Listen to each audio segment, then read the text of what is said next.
Well, I got my Kettle today, and I spared you the unboxing details because I'm pretty sure nobody needs to see that anyway. There they are, all the boxes in all their glory. What I did do though is I packed it up like it showed in the picture and put it in the bag so you can see me unpack it out of there. That's a lot more exciting, I'm pretty sure. Anyway, here's the kettle, and the fire base is still stuck to the bottom of it. You got the everything that comes with it in there, and bottom of the bag, and this is everything that comes with the ultimate base cap kit. Got the big pot, the cups, the little pot, of course you got the little handle. It's okay. And then of course you got that chimney grate, just fits right up on top. You can use that to cook with while you're heating the water at the same time. And then you have the old fire pit stuck to the bottom still. And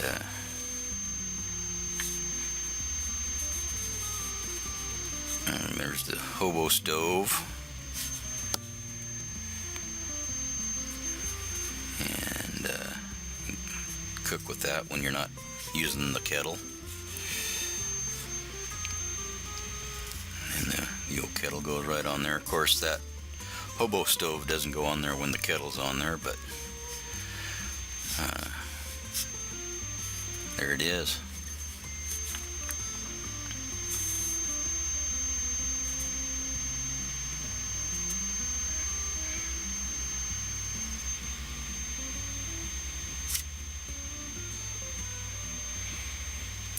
Now I think it's time to build a fire. Take this hobo thing out of there, and it doesn't belong in there, like I said. And let's build a fire. Oh, one more note, that cap doesn't go on there when you're heating the water. It'll mess things up. So here we go with the fire. I got a little bit of chewed up paper in there from the paper shredder, and I think I'll throw a couple pine cones in there and some other wood and, well, twigs. And I did cheat a little bit. I throwed some oil lamp paraffin in there, and I'll stick that kettle on there and let the show begin. Grab my little lighter. That thing fires right up. Now, putting the wood in after you got the fire started seemed to be a little bit of a challenge. I guess a guy probably should put all that in before he puts the flame to it, if you're wanting to get your initial fire going. And if everything's dry, it goes pretty easy. But as you can see, it's not real easy getting them twigs in there with the flames shooting out of it, licking your hands. But if you pull the kettle off, then all that crap falls out. So not sure if there's a better way, but it's my first time too, boys. Anyway, there she is, all fired up. And of course, gotta have more wood. Throwing some bigger chunks in there now, so that we can get that water boiling, which I found out isn't that hard to do. It boils pretty quick. And when I was throwing that stuff in the top, though, it did get a little bit in the spout there. I guess you could get a screen and put over it if it bothers you too much.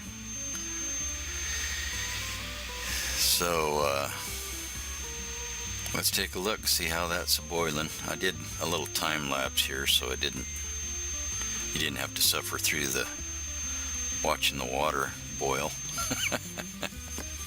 But as you can see,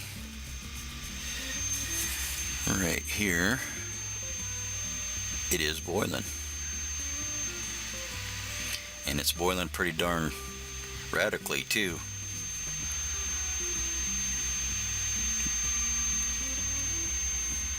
It's boiling hot, as they say.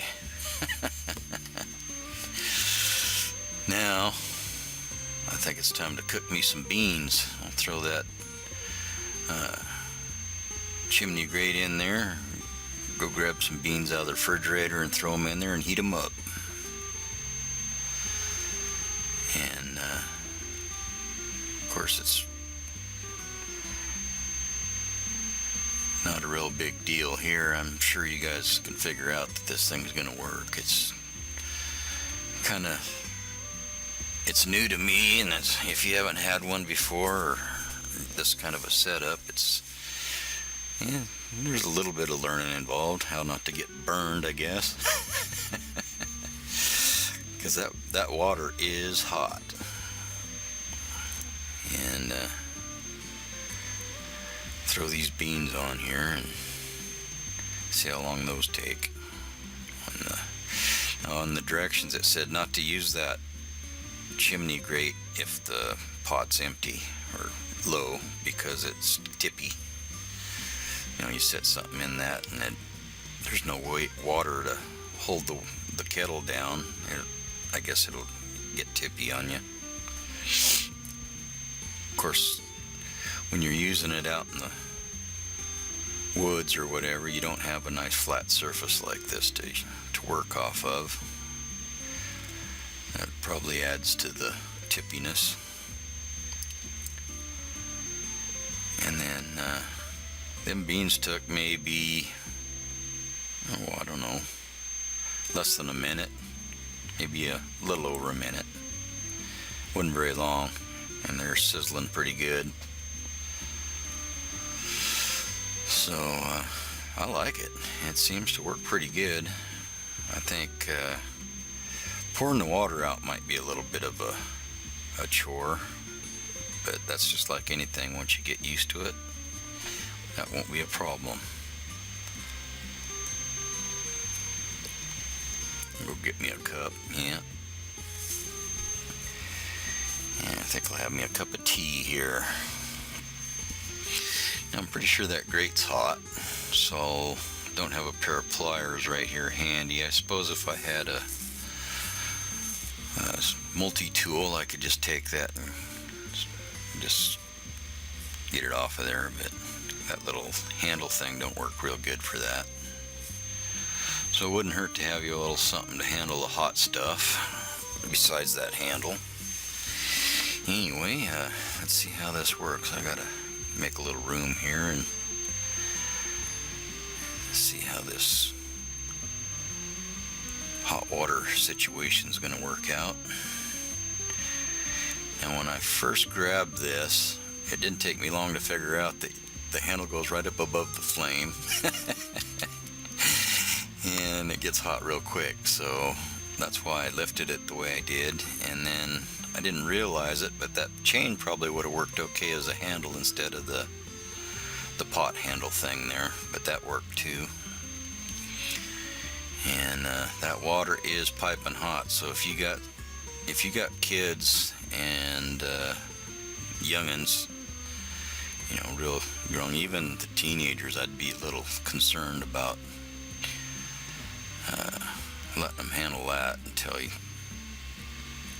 you work with them a little bit, because that'll burn a guy real quick. And you seen how hot that was when it started to boil. It was just steaming hot.